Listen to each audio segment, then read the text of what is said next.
Excellent, excellent. So glad to have you here. My name is Jarvis Strong. I'm the Executive Director of the Escarpment Corridor Alliance. Been with the team now for 2.5 of our 3.5 years. And I love my job. I think I got the best job out there. I'm so excited to be facilitating this conversation, moderating this conversation. I've been really bringing this up at board meetings over and over.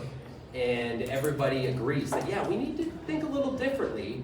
But it wasn't until I met Jeremy Guth on the far side over here in Banff back in April at a Parks Canada Nature Conservation Corridor, Landscape Corridor, something like that. Canadian Ecological Corridor. Thank you, Jeremy.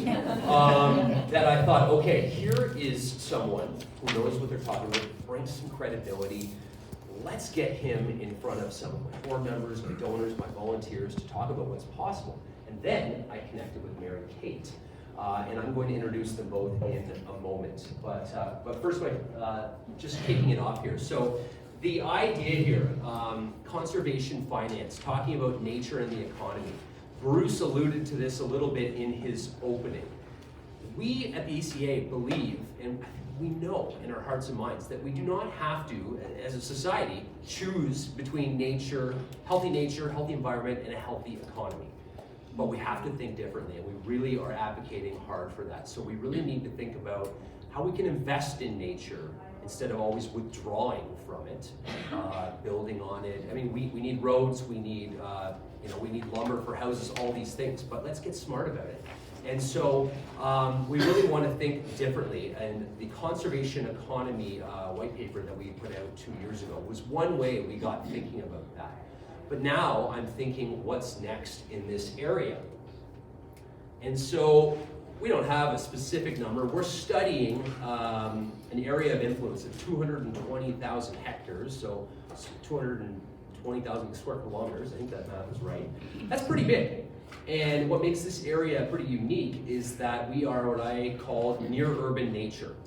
So folks that are living downtown Toronto might feel like they're up in the Great White North, but 2 hours is not very far. There's a lot of people that are coming up, day tripping, and we love it. It feeds our economy. That's fantastic.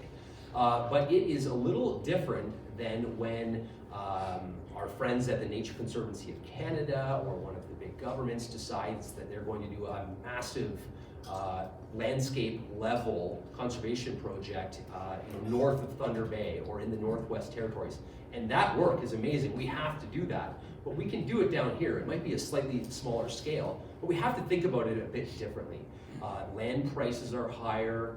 It's a real mosaic of land uses. So most of you live in areas that we will identify as corridor opportunity areas later on this afternoon when we look at some maps. We've got 64% of our area is agricultural land, so we need to get creative. And so I wanted to bring some creative people to get our mental wheels turning to talk about this. And what I like to think about here, I often like to think about pie. But specifically, why I'm thinking about this is that often charities, when they think, okay, we need to raise more money next year, what we're typically doing is, how do we get a bigger slice of South Georgian Bay's philanthropic community pie?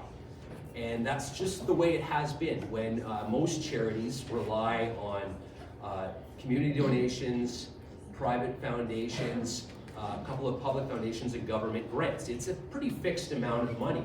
And unless your charity has some sort of fee-for-service, social, environmental enterprise, like the YMCA, for example, that can help to offset some of your costs. But it's a bit of a fixed amount. So what I really believe, the more I think about this, is that we need a new recipe, we need new ingredients, we need a new approach to the way we are baking our funding base to try and protect and connect more land in all sorts of different ways. And so that's what we're here to talk about this morning. I talked about the Conservation Economy Report already. So I'm very excited to have Jeremy Guth and Mary Kate Craig with me. I didn't bring your bios, I printed them. They're upstairs in a different stack of papers. So I'm going to just wing it a little bit and let you say a couple things as well. But as I said, I met Jeremy out at a conference in Banff that last year. He's done work, he represents the Woodcock Foundation, ARC Solutions, but he's done work with Parks Canada, all sorts of different organizations. He's doing some work in Prince Edward County right now. Quite a guru in this space of what I think of as nature or conservation finance. And Mary Kay Craig, who also represents a whole slew of organizations, including Watten and RAD, Restore and Defend, Assert, Restore, Assert, Defend Network. Those printed handouts really do come in handy. So happy to have you here, and I know you're doing some other stuff, Mary Kate, so I'll let you talk a bit more about what you're doing. So what we're going to do is I'm going to turn over to Mary Kate first. She's going to run through some of her ideas, some of her experience, talk about that. We'll take a couple of questions.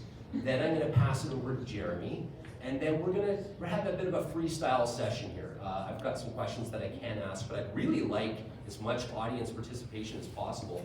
I happen to know that there are a lot of folks in the room that have government background, finance background. Let's talk, and I'll talk about one of my hoped outcomes a little bit later. I just want to see if it comes up on its own. So without further ado, I'm going to pass the mic to Mary Kate, and I'm going to do the slides. Thank you. Thanks, everyone. It's really wonderful to be here. I think to start with, I'll just state that I am not a financial expert. So that is not what I come with. What I am, I would probably describe myself as a possibilist. I'm someone who sees possibility and creates things. I'm a catalyst. And this slide, this first slide, really talks about everything that I'm involved with tends to be around this move that we're in at the moment from an extractive economy towards a regenerative, relational type of economy. And really, at the moment, we all know that we're in a breakdown. We know that we hear about it all the time. We hear about climate change, we hear about biodiversity loss. We know that we need to do something that's quite different. And we know that we're never going to get to that new place doing what we've done before. So we're in that bridge between these two spaces.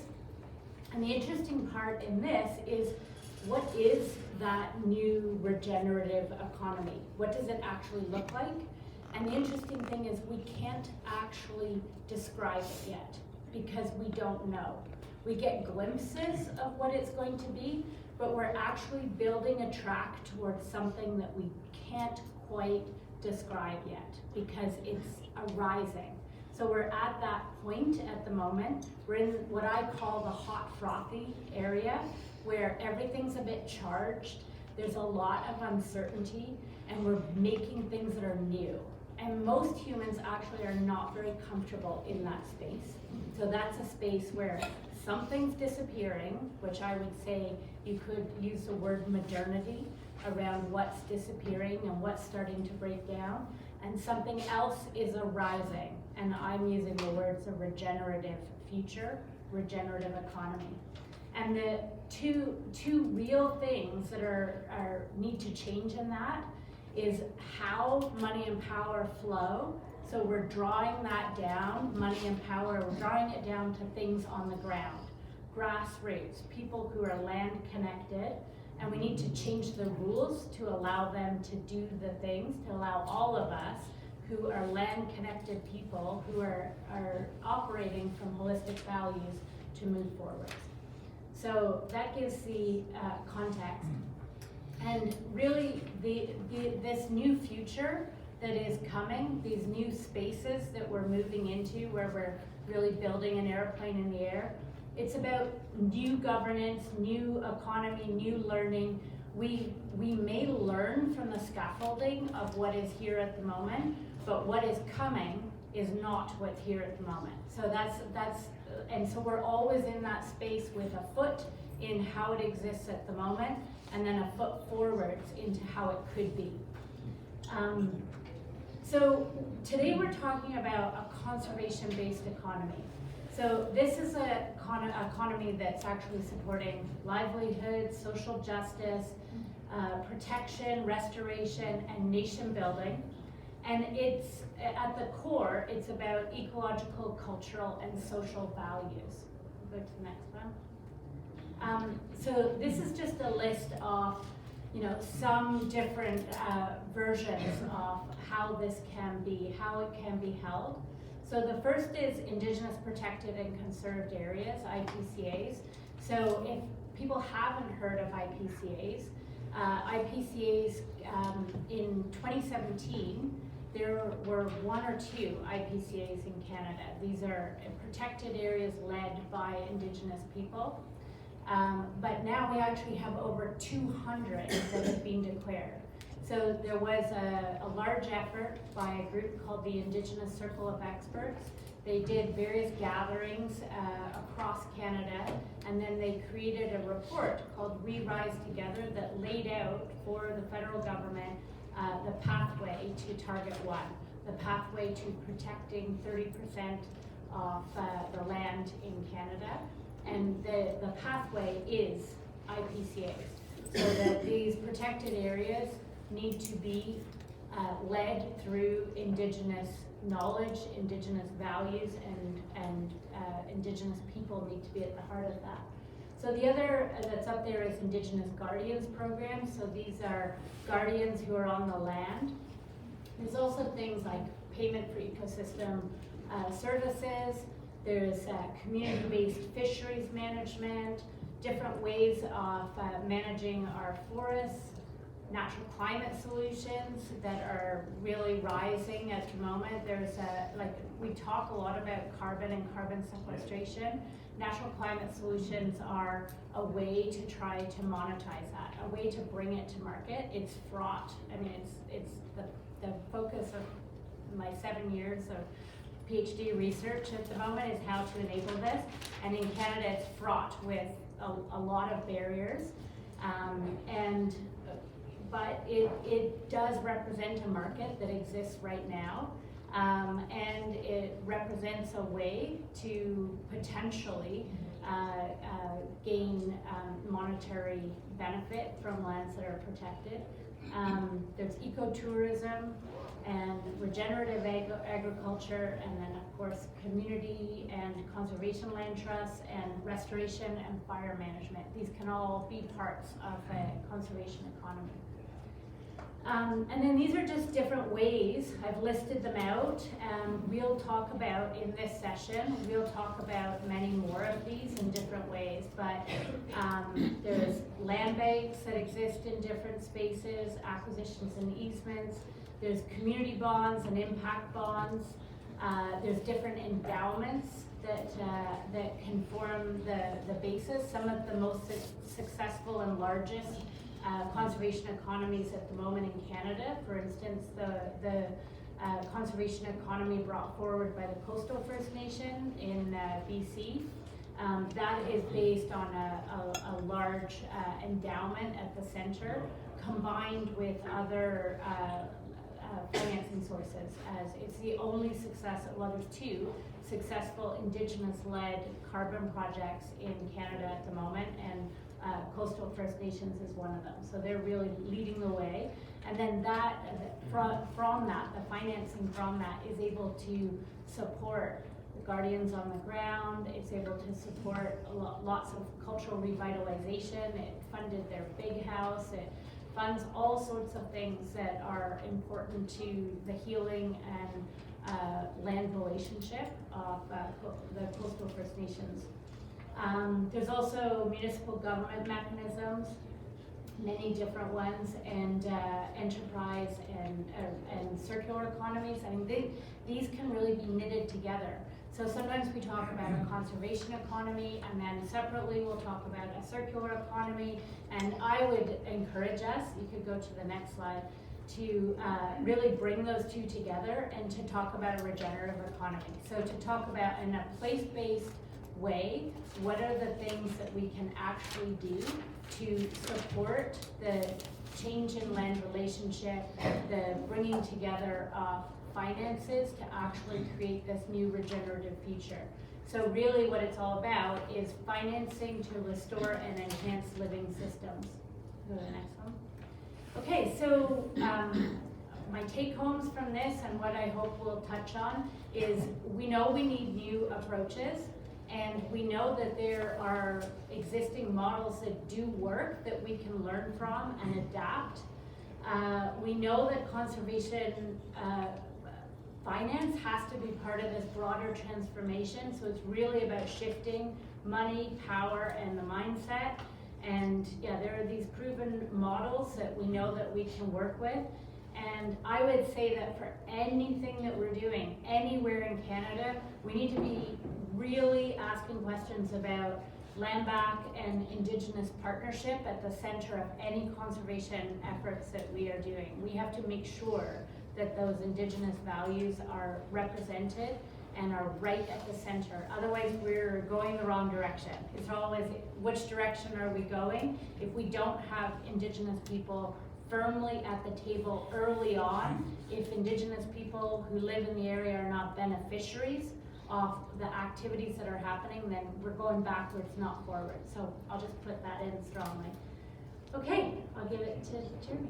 Yeah, and we'll pause there for a second. So I'm sure you have lots of questions. Tell me more about carbon credits and bonds. We're going to dive into all of those areas after Jeremy speaks. We're going to have a good discussion. But are there any burning questions for Mary Kate before we? I also forgot to tell you all the organizations that I'm part of. So maybe I'll just put that in briefly. Please. Yeah, so I am a co-owner in a company called Anawatin. So that is a company that is predominantly Indigenous owned. And I am not Indigenous. I am an English, Irish, Scottish weave. My parents got here in 1969. But that company is Indigenous owned and is there to support, with technical support, Indigenous people who are advancing solutions on their territories. I'm also a co-founder of an urban intentional community called the Junction Village in Guelph. That urban community has just created a community land trust. And we've really been holding the question, how do you decolonize a backyard in Guelph? We don't have answers, we have a lot of questions, and we're kind of moving towards that. And out of my PhD work has bubbled a network, which is an Indigenous-led network called the RAD network, Restore, Assert, Defend, and that network has just been chosen by ECCC as one of 2 Indigenous-led hubs to advance nature-based solutions in Canada. And we're also woven into a number of different hubs that have recently come online, a grassland, wetland, peatland. So we're there to really make sure that Indigenous rights and responsibilities are centered in any of the work that these hubs are doing. So there you go, that's me. Thank you, Mary Kate. Maybe 1 or 2 questions for Mary Kate, and then you'll have a chance at the end to ask her more. June, and then George. Thank you, Jarvis, and thank you very much for your presentation. I'm just wondering, when you're talking about the regenerative and circular economy, because the word I didn't hear was sustainability, so I'm wondering if we're moving beyond that to moving to regenerative, because I have read about that, but I'm just wondering if you could confirm that. Yes, 100%. Sustainability is like a tip of an iceberg. This is like actually flip the tables. So what we want to do is beyond that, well beyond that, into something that is actually regenerating. It is on a local level, and it is supporting local communities. But yeah. Right. George, and then one more quick one, and then we'll go to Jeremy. The concern I had is you mentioned in the last point that land back and Indigenous partners are essential. Well, having been through a number of these, I just tell you right now, land back and community engagement and support financially are essential, or you're not going to go anywhere. Great. Hey, George? Yes? So my question had to do with how familiar anybody is with the blue economy, that those ideas of initiatives that were put forward by Gunter Pauli, and whether or not that kind of entrepreneurial activity that would be also conservation reality and rebuilding, how those are being incorporated into what you're doing. Yeah, 100%. In the work that the RAD Network's doing is absolutely looking at like forestry, but also looking at blue economy. So yeah, for sure. Mary Kate, without going too deep, can you give us blue economy in 20, 30 seconds? Well, it tends to be marine protected areas and looking at marine and water-based systems. Oh, okay, so the book that I'm talking about is by Gunter Pauly, who's from Belgium. He's been doing conservation work and entrepreneurial work around the world. And it's actually a book called The Blue Economy, and the first edition, I think it's now 15 years old, but the first edition had at least 100 different economic innovations that were environmentally based, that you could actually create a business out of it and make it profitable. And they all had case studies that were based on it, and it had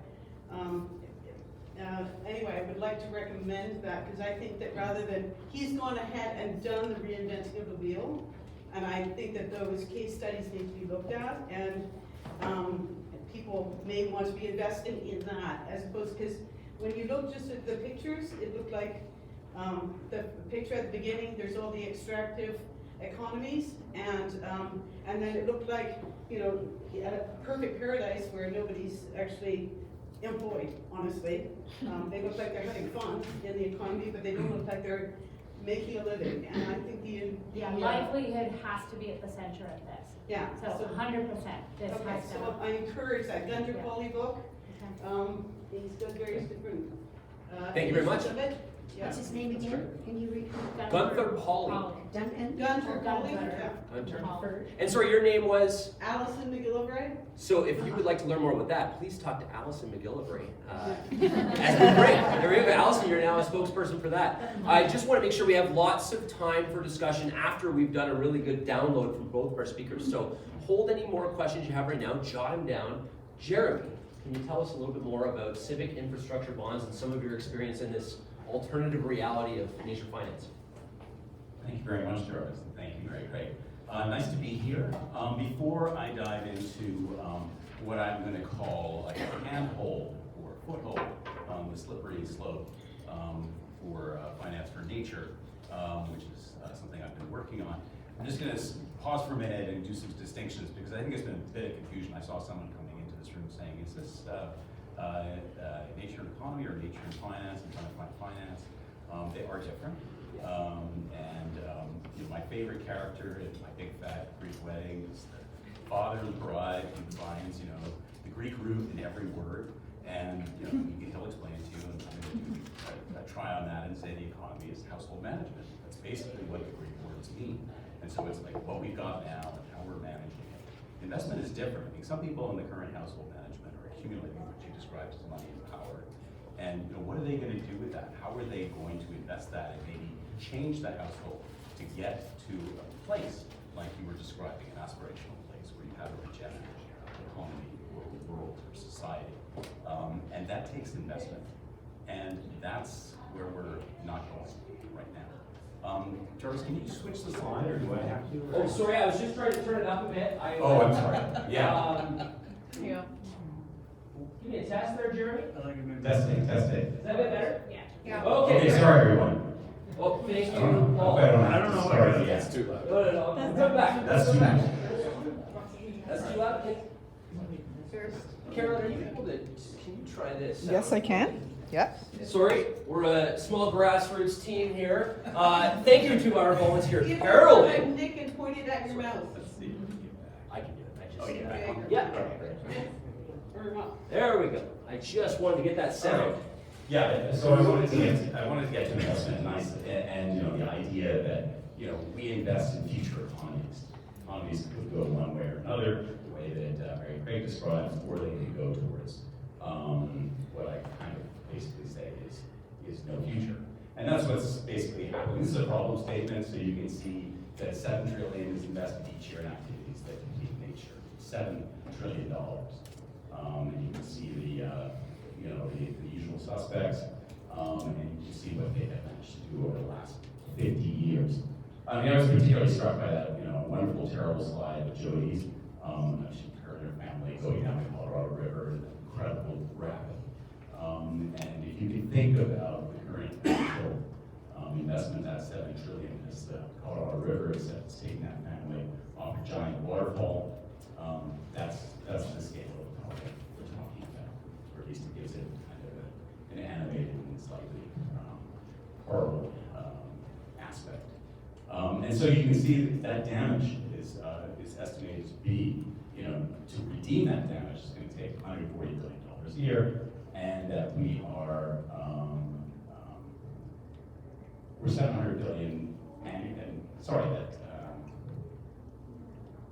between what is being depleted every year and what we need to redeem in the last 50 years, we're going to basically need $700 billion additional dollars in investment for the restoration of nature if we're going to get to our goals in 2030 of protecting and restore biodiversity globally.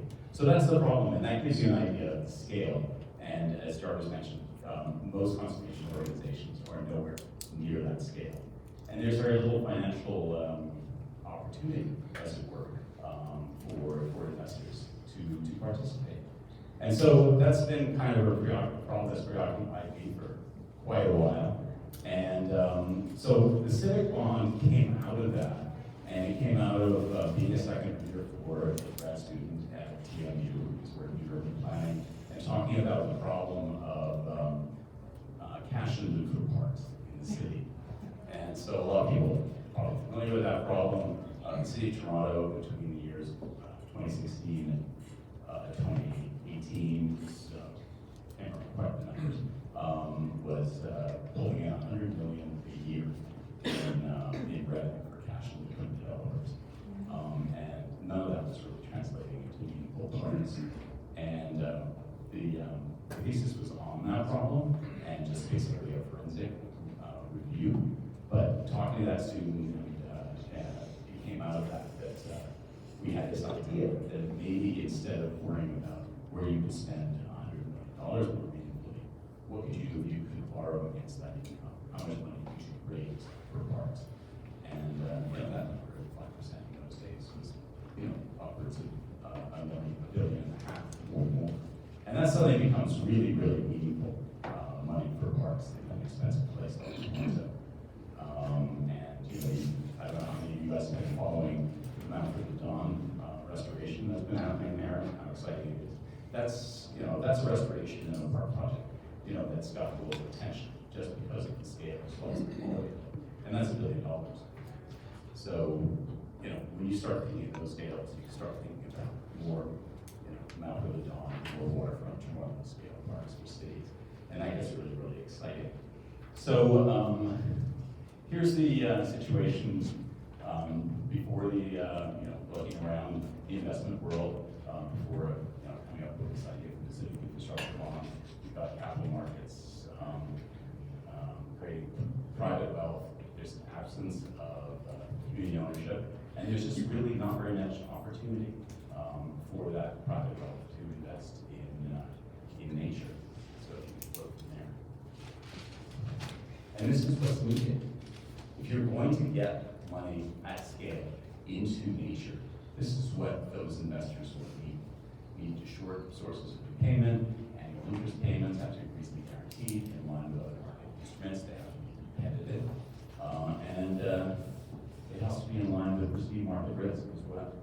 So those are the basic, investment criteria that we're struggling against when we try to come up with ideas for financing nature. So the existing ones, we can go through some of them later on, don't really make a distinction between urban and rural assets. They rely on carbon and biodiversity credits. As we know in Ontario, jurisdictions can change their minds as to whether or not they want to participate in the carbon market, and the biodiversity market is yet to really be created. It often is, in the case of land trusts, was as good as they are private, or public in the sense of government ownership of natural assets, and they're specific project financing. There's nothing really general. So what the civic infrastructure bond tries to do, it does focus on urban assets, which is an interesting opportunity itself, and it's also a necessity when I go into the nuts and bolts of this particular instrument. And the key thing that it really draws on is that there there is one mature, competitive financial market out there that does recognize the value of nature, and that's real estate. And we're all here, at least the community is here, and invested in their homes here because of the adjacent natural assets, beautiful natural surroundings that are here in Collingwood, the area. There's an interesting new entity that comes out of this structure called the Community Endowment Fund, or the Civic Infrastructure Endowment Fund, which works as the steward and the recipient of revenue, both for the repayment of the bond and going forward, which addresses an interesting issue that you raised, Mary Craig, about, how can we empower communities, and in this case financially, to be more part of the future for their natural and other assets. And the other thing that I like about bonds is the simple scale. It's nationally pooled, so that you can actually have enough money to create a portfolio of qualified investments.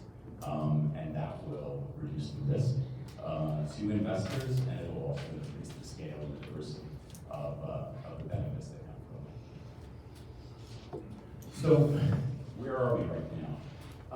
Actually in a really exciting place. I've been working on this now for 3 years, and I've been working with Umbrella, who is responsible for the slides I'm showing you. We are at the verge of issuing a $250 million pilot bond issue. It's a 30-year bond with a coupon rate of 8%, so that's very competitive. And the portfolio is, our main projects are located in Montreal, Ottawa, and I'm happy to tell you, Guelph.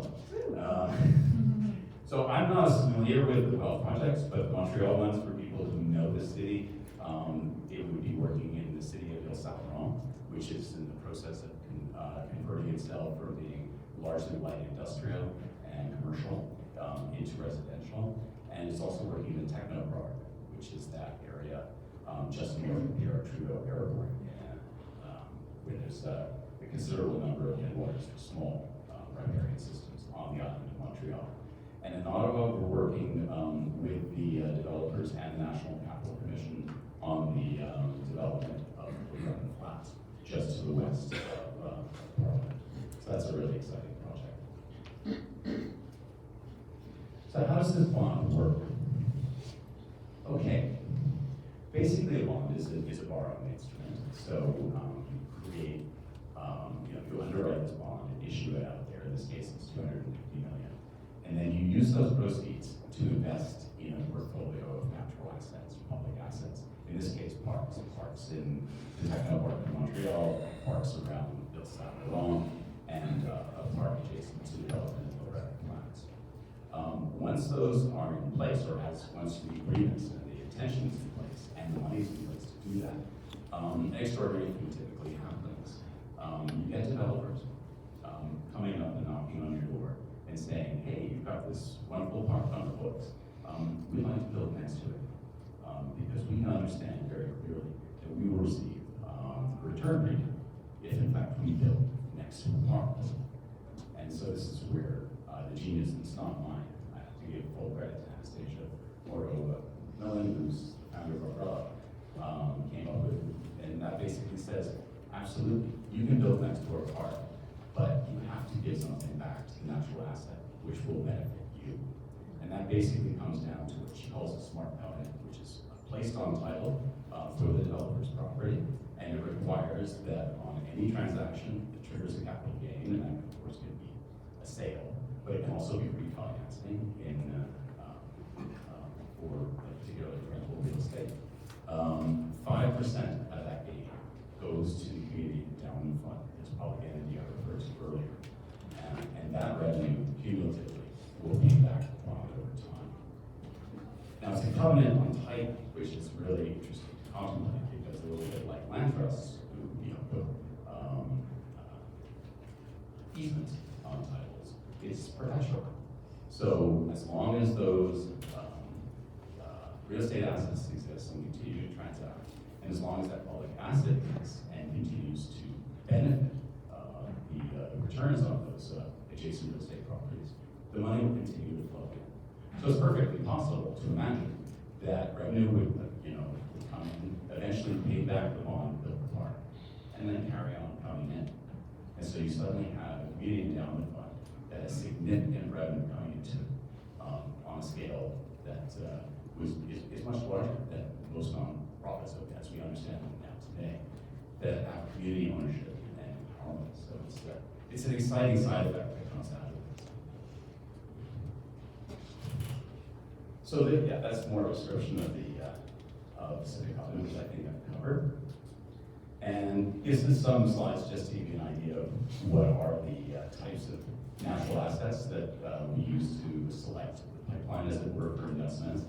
And you can see these have very urban connotations to them, but in so doing, they have more than natural and biodiversity benefits. They have social benefits, they have health benefits, and they have resilience benefits for people in tight places such as urban settings when flooding happens or other natural disasters coming up, climate change. And you can see a little bit more, considering if we can be near developers, which we need for repayment of the bond. The 1 kilometer radius is basically walking distance to the natural asset if you're talking about a park. And those are some of the requirements for it. So that's just again credit to Anastasia and her team at Umbrella Solutions. That team now includes that same graduate student for whom I was the second year. So that was a very satisfying development on a personal level that came out of this. And I'll qualify like great. I am not a financial expert. I come at this from a conservation biodiversity perspective. I've been the program director for a large landscape biodiversity program at the Woodcock Foundation for 20 years now. And I long ago realized, first, that I didn't have enough money to make meaningful change on my own. And in fact, nobody in the public community has enough money to do that. And so I'm constantly looking for ways to leverage and expand the capacity that we desperately need if we're going to make a difference.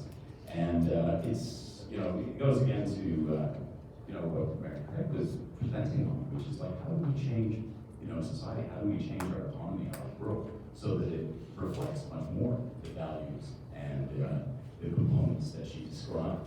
And that means we have to go into all aspects, all different areas of our society. And I've been involved with architects and engineers trying to design better wetland crossing systems. One, because we need better wetland crossing systems, but two, because we need those sectors of society to understand what we're facing on biodiversity, on landscape connectivity basis, and care about it. And I think we can do the same with the investment communities, with people who are working in capital markets. And I think we can do it in many other sectors of society, and I think we have to if we're going to succeed.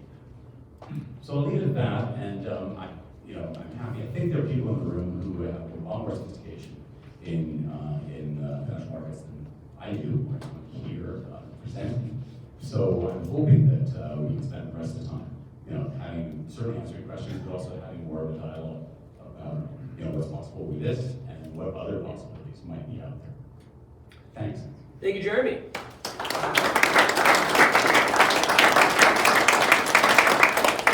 It sounds like you want to bake a bigger pie.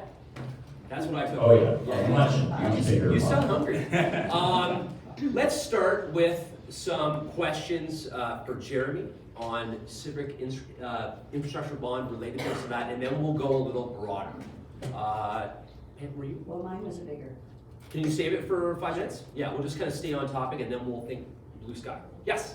Just looking at the risk on the revenue in that model, is there a government guarantee behind this?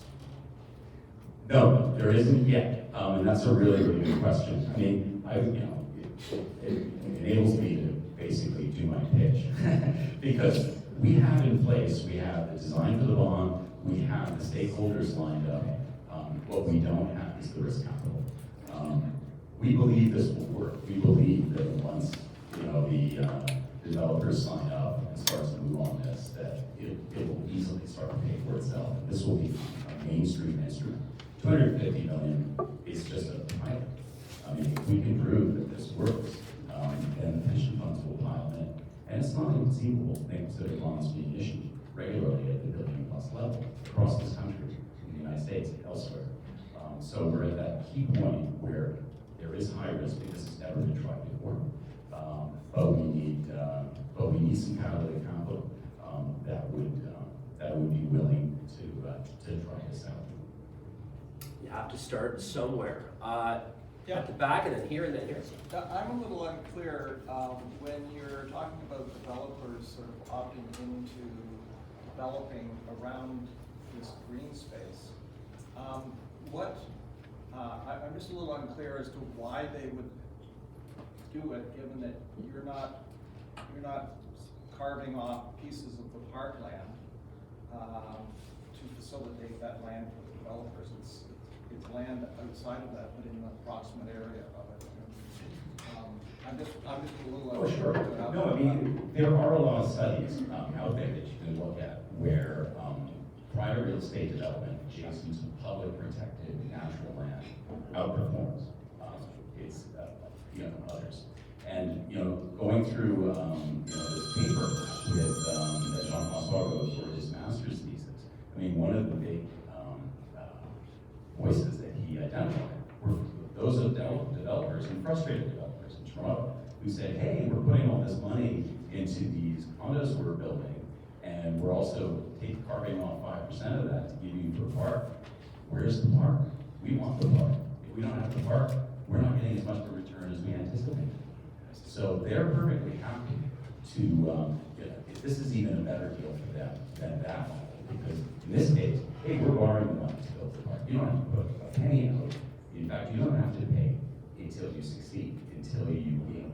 And they love that. And one of the developers that we're working with in the Breakout plans is actually helping to pay the development of this financial mechanism, because he loves it so much and he sees the advantage. Thank you. I think David maybe. Yeah, just curious about the term and the coupon. Is that something that you went out to the pension funds and that's what they said they were interested in, or how did you come up with that? I think, well, Anastasia is, spent most of her career as a lender in the real estate markets for TD and Van City. And so she basically came up, did a market analysis and came up with that being, competitive rate. So that's where that came from. And the term is long. I think because, it gives us more time to pay back, of course, for more transactions to happen. But the other thing that I think is really interesting and exciting about this concept is that if you think about parks as being a part of urban infrastructure, it's the only kind of urban infrastructure that actually doesn't degenerate over time. It improves. So, it's the joke, if you're a landscape architect, that, opening day is the best day for the architect, because the building never looks better. It's the worst day for the landscape architect, because the park never looks worse. And give it 30 years, and it'll be that much better and contribute that much more value over that time. I think we have one here.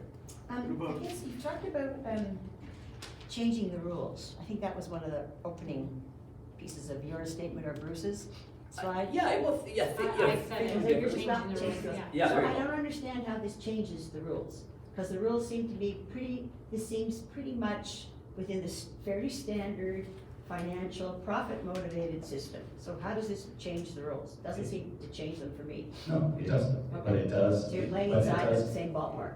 Yeah, but it's using the existing system to enable far more capacity for the protection of nature, the protection of biodiversity. If you can get capital markets that are worth billions of dollars to invest at that scale in nature, we'll see money come into the protection of nature like we haven't seen yet. And maybe a point on that is we definitely want to change the rules, and we need to keep a foot in how it is at the moment and keep finances coming in ways that are underpinned by the right values, but are actually playing inside of how it is in order to get and advocate for how it could be. So I would not advocate for, we don't play in the box that we have to, and we also have to put a foot into where we could go. So I would just put that distinction in. And I think we're not looking for one solution, we need a suite of solutions. We can't try them all at once, especially here in South Georgia Bay, but I'm hoping that there's a couple of ideas that come out of this morning that maybe we pick 1, 2, 3 to start talking about. I think over here we have were you, sir? Yeah, what about the liquidity of the bond? Can you comment on that? The more we have, the more liquid it is. So initially, I don't think it would be particularly liquid at 250 million. Which is part of the reason why the risk would be higher for the initial offer. Over time and over scale, I think that would improve. Thank you. Yes? My name is Carl Kozak. I think what everyone could learn from is Bonneville Financial, who has taken a approach much like yours to farmland investment and preservation. Was a huge help to us in the mega quarry fight, and it's been a well-proven venture where he's on his second $1 billion fund. So Bonneville Financial, Tom Eisenhower, look him up. Thank you, Carl. Yeah, so Tom Eisenhower's on our board. You might remember 15 years ago, the mega quarry near Shelburne, and so Bonneville came in and purchased 6,500 acres. 6,500 acres, and then was able to lease that back to farmers that still wanted to farm, and so created a really interesting system that avoided this environmental catastrophe, but also helped farmers get the funding they needed while continuing to farm. So just a perfect solution in my mind. Flip. Thanks, George. Do you need any legislative changes to enable your smart covenants to be registered on title? I don't think so. I think it's a fairly standard, it's an adaptation of a fairly standard real estate negotiation tool. So people use covenants to manage and limit tenancy in commercial buildings. So I think that's what Anastasia adapted. Where we do need to work is on the Civic Endowment Fund, Quebec, which is why we're doing a lot of work there. Has something called the VC Social, which is a kind of it creates a structure for a public entity that can receive funds and steward a public asset.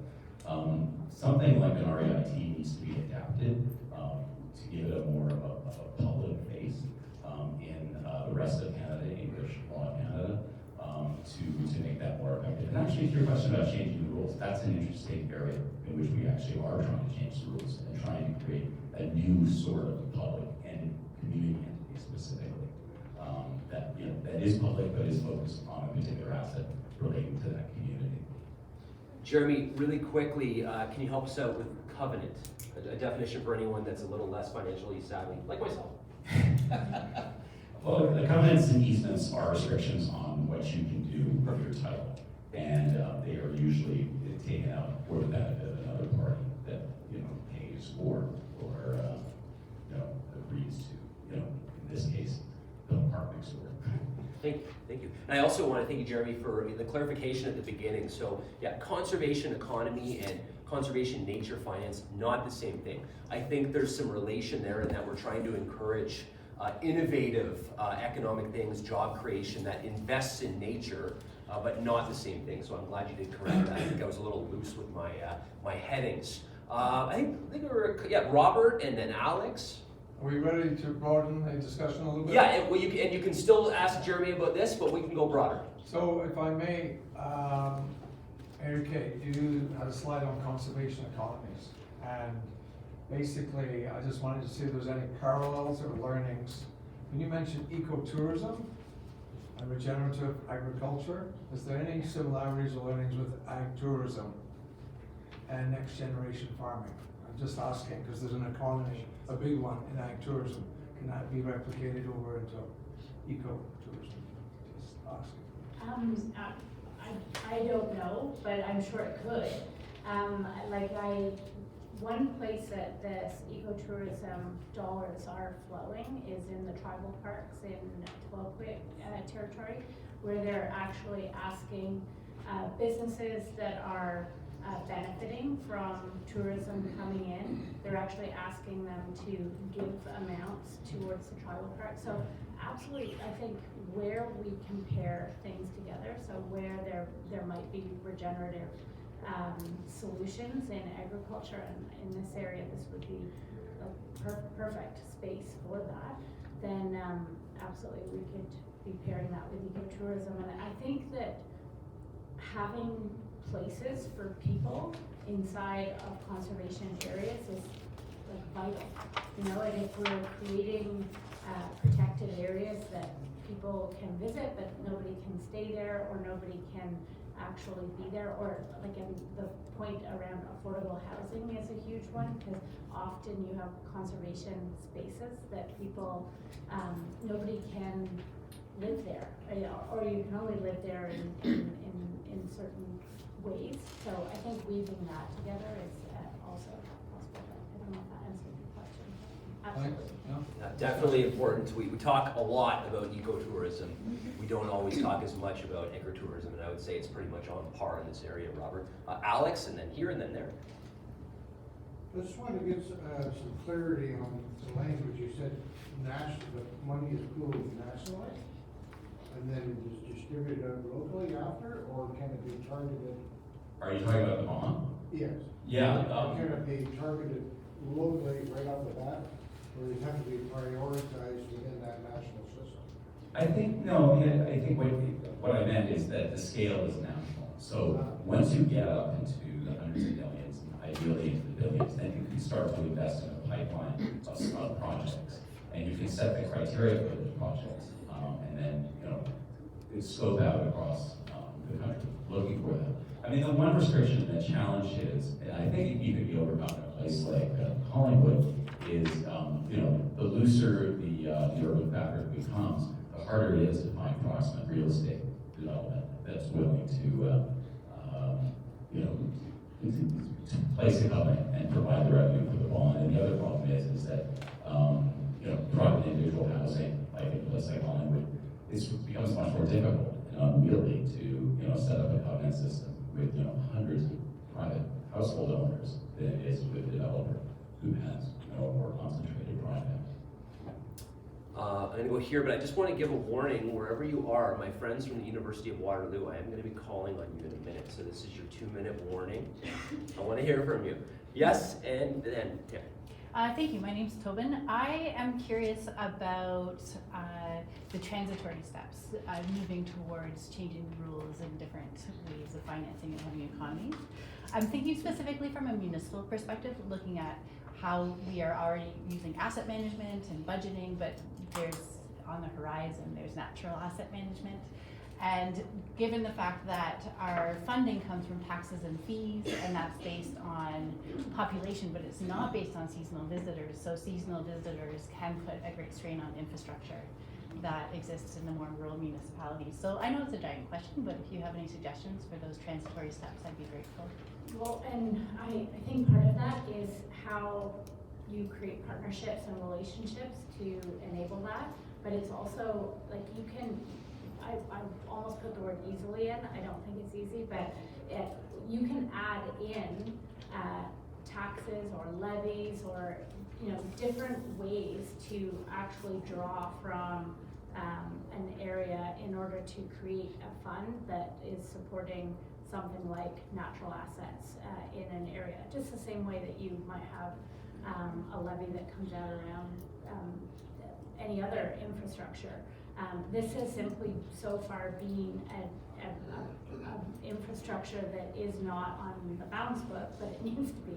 Like, it's like natural assets have so far gone without people needing to pay for them, and people are not always understanding the need for them, and like that's where the changing the rules is. It takes municipalities to actually start to do things differently, which municipalities are usually quite risk averse, and they're usually quite set in how they are. So it's going to take people from within those systems, then partnering outside of those systems to like actually create pilots of what this looks like and to collect money differently. And I mean, that goes to the point that was made earlier, like why would a developer, you know, voluntarily opt into something? I mean, sometimes people do things because they actually just want to work in a better way, but for the most part, people do things because they're regulated to do it that way, or because they, you know, sometimes, like for instance, in the carbon market, there's a voluntary market, and some people do buy in that voluntary market, but there's a much larger and market that is, people are regulated to have to buy within because of whatever it is that, you know, how much carbon they're emitting. So like having both of those, having places where people can voluntarily opt into something, but also I think on a municipal level, putting something in place that's actually starting to draw in the natural assets and find ways to pay for that. I think that's where we need to go. Thank you. We're at time, but I'd love to go for another 5 minutes if you're willing. If you're not, that's okay. Slip out quietly. Let's just tighten up our questions and responses so we can all get our ideas in. I'm gonna go here and then Pam, and then yes, quick question. Yes, so more about the first topic. So I'm in Wasaga Beach and we're going through this massive transition right now, right? There's a provincial park sell-off for 50% of the beachfront is going to go into the jurisdiction municipality. We're considered one of the fastest growing communities in Canada. So right now you're seeing this massive push for development. And because there's been so much environmental backlash, you know, now the mayor and the council are starting to talk about ecotourism. But I feel it's the only really way you get through is through dollars and cents. So I'm wondering, is there any way to kind of quantify when you're kind of trying to show like what's the actual dollar value, economic value to like, you know, doing it eco-friendly and kind of pushing those industries as opposed to kind of the traditional tourist dollar value? So absolutely, having an economic case for that, which often means that you have to put things on into the economic case that at this point are not on the balance sheet. So, but 100%, the economic case is usually the one that will convince people. And I would say the other thing in the situations like the one that you're in, it's always going to be about relationships and the network. It's going to be about creating a space where people are coming together to problem solve regionally and locally, exactly what needs to happen in that region. But 100%, I would say leading with the economic argument, but putting more things on the balance sheet that are not always what, you know, people are quantifying. Natural assets Is there a way to books. quantify it though? How do you get that dollar? Well, let's, I think we can dig into that. One of the things you could do, I mean, this came out of, you know, exploring and inventing this civic one, is that there is a direct correlation in real estate values to natural assets. So if you do an analysis of how well the real estate market has done to take a beach with the asset as it is, then you get towards something that's really at risk, potentially at risk, and very, very definable with change to the quality and the size of the natural asset. Thank you. Yeah. And Terry's question was a great segue for what I'm thinking. Back in the late 80s and early 90s, Monty Hummel wrote a book called Endangered Spaces. And he spoke to this whole notion of incorporating the economic impact of doing nothing or of irresponsible, I'm not sure what adjective to add, development, whatever, that on your first slide, that left-hand piece versus where we want to be in the transition.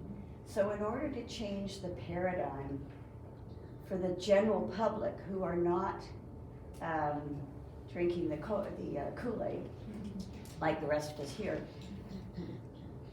I'd like you to comment on this notion of incorporating the whole environmental aspect, which you spoke to just a minute ago, with things like GDP. We're going to have a budget very shortly. I bet you the GDP will include, even though he wrote a book about it, Carney won't have anything about the economic costs related to all of the issues we've spoken, lack of biodiversity, et cetera, et cetera. And incorporating the economic costs, quantifying them in order to let people know what the cost, not just to the GDP, but to a lot of other aspects, to blow it out to your first slide, so that people truly understand the cost of doing nothing. Well, and what you're pointing to is like growth is no longer a metric that we should be using as our central metric. So I 100% agree with you.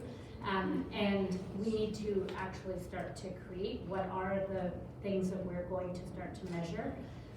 We have recently done an economic case study for First Nations in Northern Ontario who have a solution that they want to use right now that goes through, it's not impacted by the jurisdictional barriers.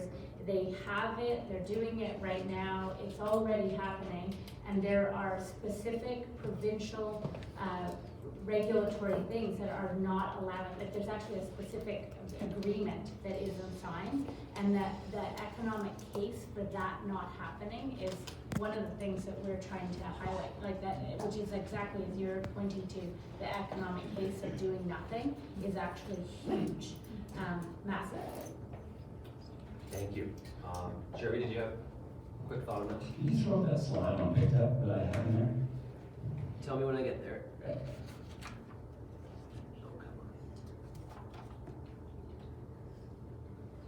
Wait, oh, I'm sorry. Oh, no, it's way back. Oh, I guess we got it. Already passed it? Yeah, I'm sorry, it was so fast, I can see it. Keep on, keep on, keep on, keep on, keep on, so. There we go, sorry. What you're talking about is becoming quantifiable. And this is picked at as the wealth management bank out Switzerland. And they of all people are starting to quantify how, what's happening to returns as a result of diminishing biodiversity, in particularly in industries that are really dependent on healthy environment to succeed. We are out of time, but I want to keep this conversation going all day. Really quickly, we've got 3 master's students from the University of Waterloo here, Amy, Hannah, and Veronica. Amy, we ran out of time, but could you give us 30 seconds on what you're exploring? Yeah, so briefly we are looking to increase the size of that first pie that was shown, where there are a number of ways that we're researching that municipalities currently get funding, and we want to see, are there other ways that municipalities could increase funding for conservation areas? There's the obvious ones like property tax increases, but there's other ones that are looking into like accounting for natural assets, special levies, perhaps redistributing user fees to natural assets that actually like help clean our water, where they usually go to like the built infrastructure, the utility itself. So those are some of the things that we're looking into. And then on the second point, if we are trying to implement those, how could we best convince a populace to be on board so that it is also politically viable as well? So if any of you are interested in talking to us about, yes, I was going to come to you, so maybe get cited in a research paper or something like that. You can make the big time. Yes. We are looking... Can I ask you to stand up so we can see who you are? Oh, well, let's get a face. Where's Veronica and Anna? Stand up. There we go. So we're also, there's a great organization that wasn't able to join us today called the Nature Investment Hub. We're in the process of becoming a member there so we can learn more. I am super keen, and I really believe in my heart and mind, like I need to do a great job of fundraising. That's a big part of my job. But to do what we're talking about when you listen to Bruce, thinking that big, we need something different. I would like to assemble some sort of volunteer task force to help me explore all sorts of different ways of bonds, carbon credits, all these different things. If you're interested, please come talk to me today. I would really appreciate that. I don't think it's right to do a slide deck without a Gary Larson. So I think that it's time we pull out this bigger brain halfway through this experiment. We've got to think differently. Let's get a bigger brain. I want to thank you for coming and showing some interest in what some people might have thought was a dry session. I hope you had some fun and learned something. I really want to thank Jeremy and Mary Kate for traveling up and spending the day with us. I think they're both going to be here this afternoon at lunch, so you can find them, and also hopefully during cocktail hour. Please come introduce yourself. Let's get this conversation going. I really want to assemble this task force I talked about. Thank you again. Lunch just started. How about a big hand for our special guest?